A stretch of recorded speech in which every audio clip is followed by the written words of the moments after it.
तर नमस्कार मित्रांनो, रेबल स्टार फार्ममध्ये आपलं स्वागत आहे। तर आपला फार्म आता 100% कंप्लीट झालेला आहे। संपूर्ण फार्म मी तुम्हाला या व्हिडिओमध्ये फिरून दाखवणार आहे। तर बघू शकता बाहेर आपल्या शेळ्या वगैरे दिसत आहेत तुम्हाला।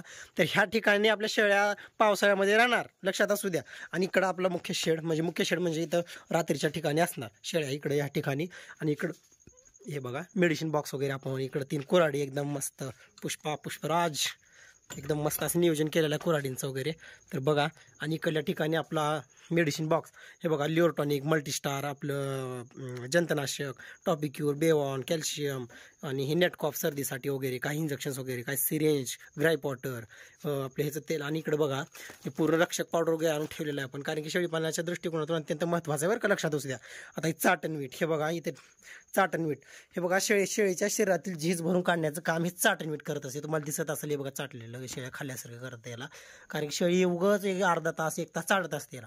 त्याच्यामुळे काय होते, जनावर पाणी पण व्यवस्थित पिते, जनावर एकदम वेळेवर गाभा जाणं, माझावर येणं, ह्या सर्व गोष्टी। आता इकडे बघा हे पूर्ण दरवाजा ह्या ठिकाणी तुम्हाला दिसत असेल, इथून एंट्री आहे आपली, आणि ह्या आपल्या मस्त अशा शेळ्या, आणि हा छान असा ग्राउंड बघा। आता इकडल्या ह्या ठिकाणी कसा आहे, कारण की पहिलं काय होतं, सिमेंटचे पोल रवलेले होते, पण अवकाळी पावसामुळे काय झालं, ग्रेनेट वगैरे लावलेलं होतं या जाळीला, आणि ते पूर्ण प्रेशरमुळे खराब होऊन गेली ग्रेनेट वगैरे आपली। आणि ग्रेनेट वाऱ्याच्या प्रेशरमुळे अवकाळी पाऊस पडला, आणि त्याच्यामुळे ते पूर्ण पोल उपटून पडले आता, आणि तो तेवढा एकच पोल राहिला, आणि तो पोल आपण काढायचा ठरवलेला नाही, कारण की त्या पोलला आपण सपोर्टिंग लावून असंच ठेवलेलं आहे, तुम्हाला दिसत असेल, हालत पण नाही तो। आणि आता पहिल्याचे पोल तुम्हाला दिसतात, कारण की आता बघा पूर्ण अँगलमध्ये वगैरे व्यवस्थित केलेलं आहे। हे जाळी बंडल आपल्याला 3800 रुपयाला एक भेटलेला आहे, सर्वांना माहितीच आहे। आणि 3-1 हजारचे अँगल वगैरे लागलेले आहेत ह्या फार्मला। आणि इकडे आपल्या शेळ्या, तर कसा वाटते आपला एकदम मस्त परिसर, एकदम स्वच्छता एकदम मस्त केलेला आहे फार्म, कारण खूप जास्त मी आणि इस्माईलनं खूप जास्त मेहनत घेतल्या ह्या फार्मसाठी। पिल्लं वगैरे दिसत असतील, हे बघा आपल्या शेळ्या वगैरे। तर बघा अशा प्रकारे आपला बंदिस्त शेळीपालन फार्म तयार झालेला आहे। आणि ह्या पूर्ण परिसर, आज हा जो बाहेर दिसला ना कंपाऊंडच्या, म्हणजे ह्या ठिकाणी पूर्ण आपण सुबाबूळ आणि शेवग्याचे झाडं लावणार आहोत, किंवा दुसरे कोणते लावू शकतो ते पण कमेंटमध्ये सांगा, कारण की बऱ्याच जणांनी लावलेले आहेत, मुक्त संचार गोट्याच्या बाहेर झाडे वगैरे लावलेले आहेत।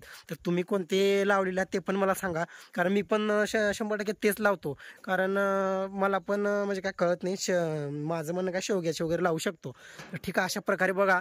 आणि इकडून पूर्ण, आणि दुसरं एक सांगतो, पावसाच्या दृष्टिकोनातून आता बाहेर पाऊस पडणार, मग बाहेरची रोगराई म्हणजे पाणी वाहतून आपल्या दरवाजाला येऊन ठेपणार। त्यासाठी काय करायचं, जो चुना जो भेटत असतो ना हार्डवेअरच्या दुकानामध्ये, ते पूर्ण बॉर्डर मारून घ्यायचे ह्याकडचं त्याकडला, बाहेरच्या बाजूनं मधल्या बाजूनं।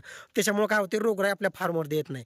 आणि हे बघा आता शेळ्या, मला वाटलं आता शेळ्या खूप मारामारी करतील, पण खातात शेळ्या आपल्या एकदम व्यवस्थित, आणि शेळ्या एकदम खुश आहेत, कारण बघा 2.5 ते 3 महिने शेळ्या एकदम आपल्या बांधून होत्या। आणि मला पण म्हणजे माझी पण कधी एकदा फार्म कंप्लीट होईल असं वाटत होतं मला।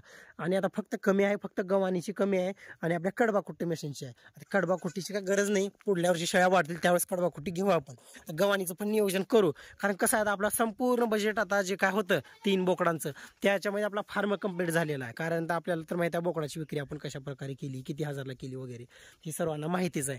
तर आता इथपर्यंत आपलं झालेलं आहे, कारण की आता शेळीपालनातला पैसा शेळीपालनामध्ये घालत असतो आपण, उगाच बिना कामाचं म्हणजे खर्च करत बसायचं नाही शेळीपालनामध्ये। तरी बाई पाट वगैरे, आणि एका शेळीला अल्फा सुद्धा झालेला होता, ह्या शेळीला लॅसिकच्या गोळ्या देते, ते पण आता कव्हर होऊन जाईल, कारण की इंजेक्शन्स वगैरे आणलेले आहेत आपले रणदेबाई शेळीपालन फार्मचे, रणदेबाईने सांगितलेले होते, त्यांच्या रेफरन्सवरती ते चालू आहे त्याची ट्रीटमेंट। तर इकडे बघा एकदम मस्त अशी शेळी खाते आपली। तर सांगायचा उद्देश असाच आहे।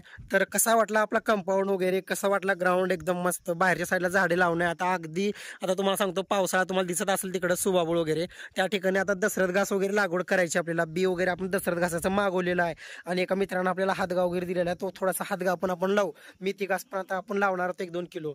तर बघा सांगायचा उद्देश असाच आहे माझा, की एकदम म्हणजे आता फार्म पण कंप्लीट झालेला आहे, चारा नियोजन पण व्यवस्थित चाललेलं आहे। आता इथून पुढे 20 ते 25 शेळ्याचं आपण संगोपन करणार आहोत। इथून पुढे 1 ते 1.5 वर्षानंतर आपला फार्म कोणत्या पोझिशनला असणार ते मी तुम्हाला आता काही सांगू शकणार नाही, कारण फक्त आता तुम्ही चॅनलला सबस्क्राईब करून घ्या।